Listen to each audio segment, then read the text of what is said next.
A man is shocked to see the portrait on the wall has tilted in a creepy way.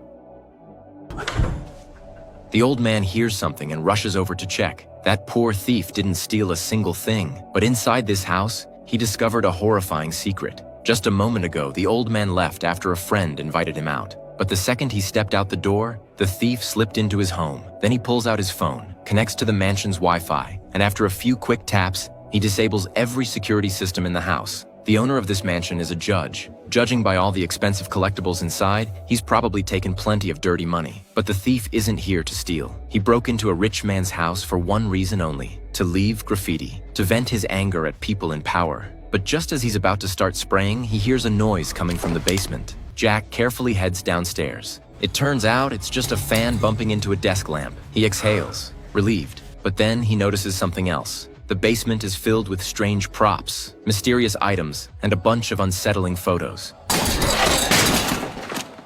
Jack is terrified. Just as he reaches for one of the photos, he spots a faint light coming from under a cabinet. He slowly creeps closer. After unlocking something behind the cabinet, he pulls it open, and sure enough, there's a hidden room. Jack looks through the peephole on the door, and whatever he sees inside nearly scares him to death. But before he can even catch his breath, the judge comes back. He seems to sense something is off and immediately charges toward the basement. But everything looks normal. Nothing unusual, just the lamp knocked over by the fan. The judge relaxes. But the moment he goes back upstairs, he notices his father's photo is crooked. And that brings us back to the beginning. Luckily, Jack is hiding under a flower planter, and that's how he barely avoids being caught. But even after escaping, Jack can't calm down. Because in that secret room, he saw a man who had been tortured, covered in wounds from head to toe. After hesitating again and again, Jack finally decides to call the police. Early the next morning, 2 officers arrive at the judge's house and demand to search every room. But just as they're about to go into the basement,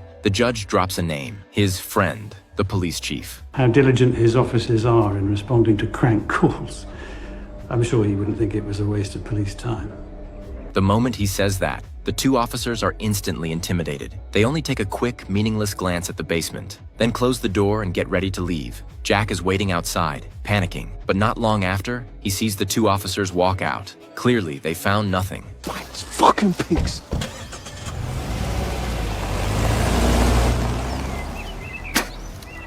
The judge looks at the crooked portrait and confirms someone broke into his house last night. But what he doesn't know is, Jack comes back again that same night. This time, he hides inside the basement cabinet. He decides he's going to save the man himself. As the judge enters the secret room, Jack quietly climbs out of the cabinet. He grabs a hammer, takes a deep breath to hype himself up, and then he charges straight toward the hidden room.